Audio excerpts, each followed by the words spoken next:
Amy's horse is very enthusiastic, but almost a little bit too much for her. I almost feel like you're pushing her a little bit out of balance. Okay, just trying to get braver was better. All right, again, it's still a balance issue, but for second level, I'm still happy. Okay, let's do a little turn on the haunches. Are you getting an idea of where you're going? Absolutely. Okay, you girls are in for it.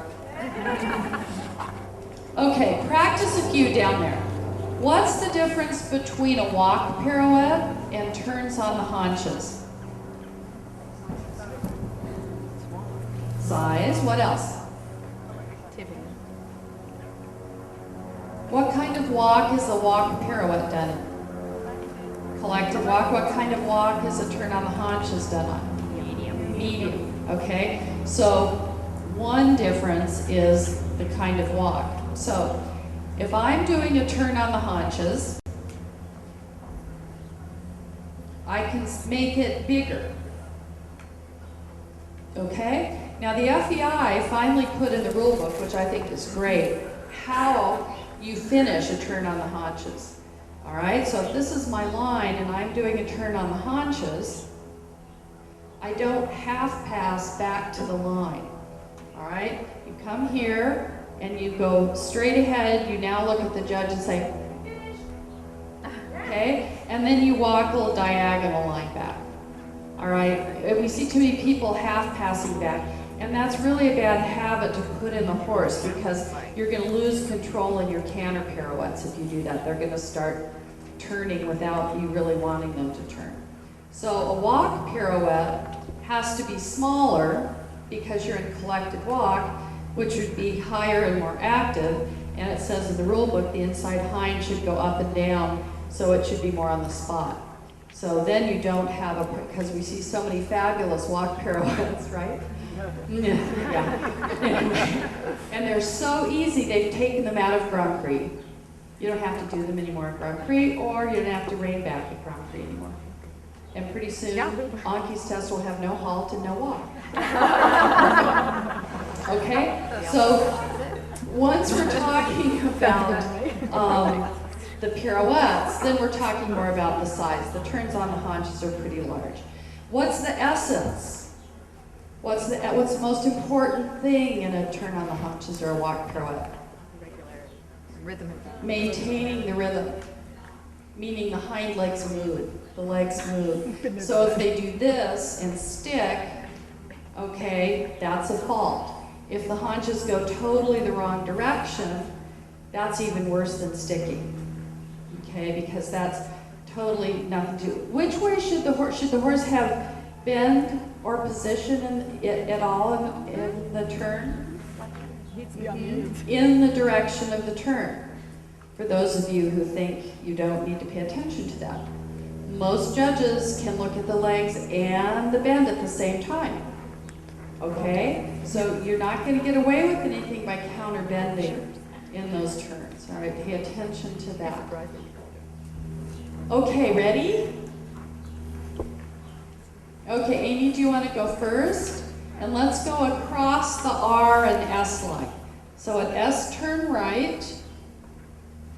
Before R, half turn on the haunches right, and then back before S, half turn left.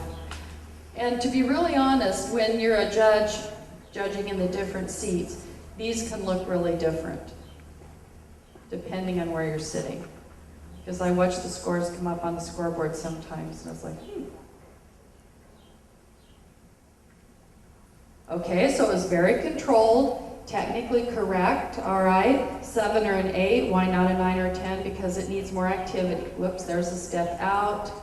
Now for me, that wasn't forward thinking enough. That was sort of backwards thinking. So, a 5. Okay, Jazz?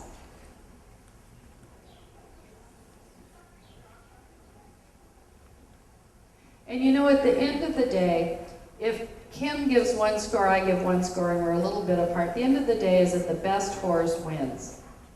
Okay, not that I gave a 68 and Kim gave a 67. Or a 69 or whatever. It's more important that the best horse wins.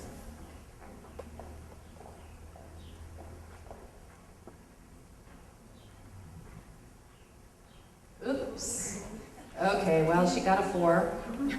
Because he stuck 2 steps, okay? I can deal with 1, and then the hind legs were out in Kansas. So a 6, she tried, it almost got too small, and then he got a little sticky, needs more activity. Here we do one more movement, and then we're going to turn you over to see how we can, all of these little exercises are interesting because remember we talked about Jess's horse could have been a little quicker, a little more under, and then you see the turns on the haunches and you go, So we're going to do the halt and the rein back. Halt means that you halt. Everyone paying attention? You must halt before you go back because we want to make sure the horse is doing it on your aids. All right, not that it's the horse's idea. Okay, so establish the halt first. Let's go down to the A end down there, Jess. Halt, rein back 3 to 4 steps. The steps need to be diagonal pairs. That's the essence of the rein back. Halt is square. At second level, we look for willingness. It's very willing, it's a little out of control. But I don't mind that so much as the horse that won't go back. Okay? So, Jess, your halt was good, that's an 8. Your rein back was a little iffy, 6, so I'll stick with a 7. Okay? And Amy's halt could have been a little more prompt. And then the rein back, actually, when the halt isn't square, sometimes the rein back is not quite diagonal. That's why it's important for the halt to be square. Okay? So, Amy, your first step wasn't diagonal, and then it got better. So I would give both of them 6 for different reasons. Okay? Well? Okay. I'd like to spend a few more minutes on the walk pirouettes. So why not in walk schooling sometimes 3 to 4 bigger full pirouettes so that the horse has enough time to figure out the proper placing of his legs. Yeah? And that's sometimes simply all it is. Yeah? Jesse, maybe you can do it a few times where you keep me in the center over here and then let's make the pirouette a little bit bigger and let's school it a few times. Yeah? Instead of just doing a half pirouette, we just keep going around a few times. And if he needs to wake up here and there a little bit in between, do so. Yeah? That's it. But it's so important for our horses that they have simply enough time to figure out exactly what we need to do. Yeah? So forward again. Yeah, exactly. So that when we school this, that we can really tell the horse, okay, this is where your hind legs need to stay. This is the activity you need to keep. And then this whole idea sinks in a little bit more. Yeah? But if we just do 180 degrees, it's sometimes simply not enough. Yeah? So here we see he gets a little bit more the coordination. Of course, the pirouette is a little bit bigger. Yeah? We can even make it sometimes a circle like this, 5 meters in diameter, and then bringing the haunches a little in, and then a little bit firmer correction when he quits. That's it. Perfect. So that our horses learn from it. Yeah? Good. Very good. Good. And forward again when he gets a little stuck. And let's do the same thing left. Yeah? In canter, we would not just do over and over again half pirouettes. Our horses wouldn't learn from that. They need to learn to spiral in when we introduce the pirouettes. And that's the same exact thing in walk. Yeah? That's it. And keep it a little bit bigger, Jesse. That's it. And then keep the haunches a little bit in. Still make it a little bit larger, that you simply think about a 5-meter circle with a little bit the travers idea.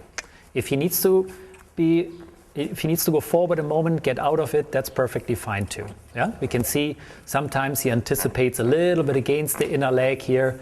Not a problem. That's where we make it bigger. Here we should also have the option of riding a couple steps shoulder 4 in between. When a horse leans against the inner leg, right away out. Yeah? When you feel that he takes over, let's bring that to his attention. And now let's go a little bit shoulder 4 like into the turn on the haunches. Yeah? And let's make sure that our inner leg is just as effective as the outside leg. And this is not different later on in the canter period. Yeah? Good, Jesse. And out of it. Yeah? And we want to correct this immediately when our horses anticipate let's make sure we stick to our rules, that each and every aid is perfectly respected. Yeah? Real quick, what I'd like to say about Jesse's horse, we can see here and there in his conformation, some people said, oh my gosh, look at his croup, it's a little high. You know what, honestly, I don't care, because he does his job. And he's a very, very rideable horse. Jesse's done a wonderful job making the horse very supple. He's very willing.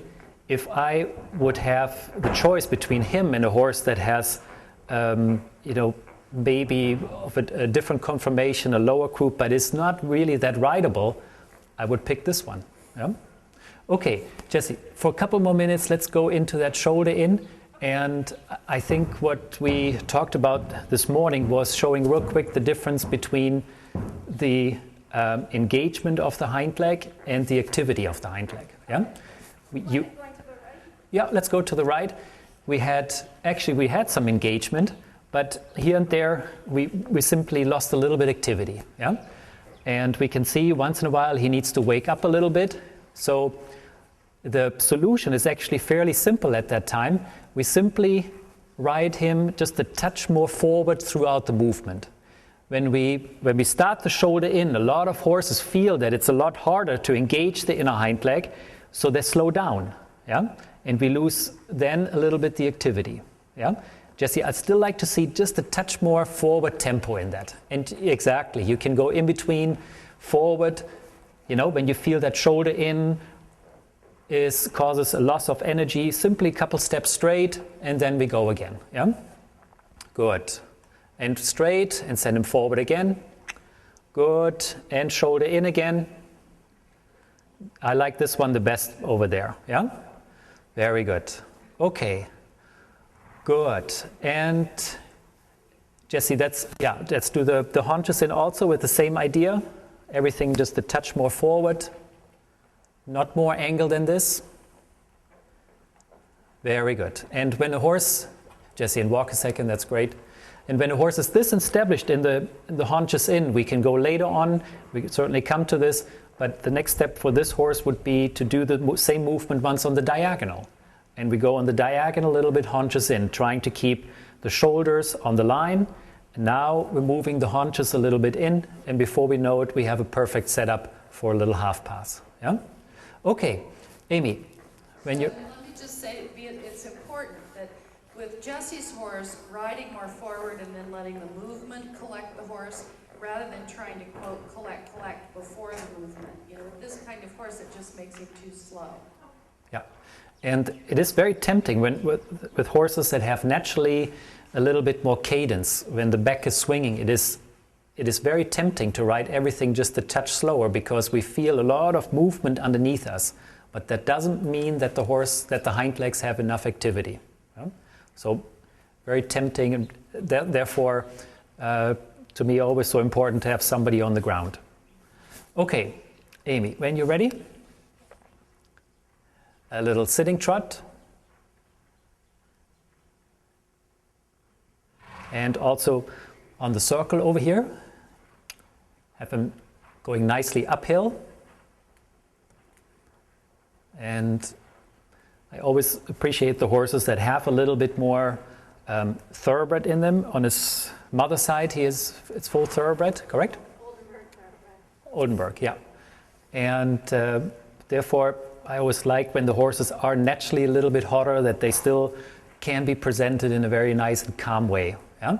Amy, I'd like you to think for a few minutes about your shoulders, putting those a little bit more back, and then getting a little tighter through your stomach muscles, that we absorb the movements of the trot through your hips, yeah? Not through your section right below the rib cage. Yeah? That's good. Keep your shoulders back. That's it. And also with him, a little bit more forward activity, nicely uphill. Amy, if he has the tendency to brace, then rather take him really deep. Yeah? If not, if he feels like he is here and there a little bit too deep, go right ahead and pick him up a few steps. Yeah?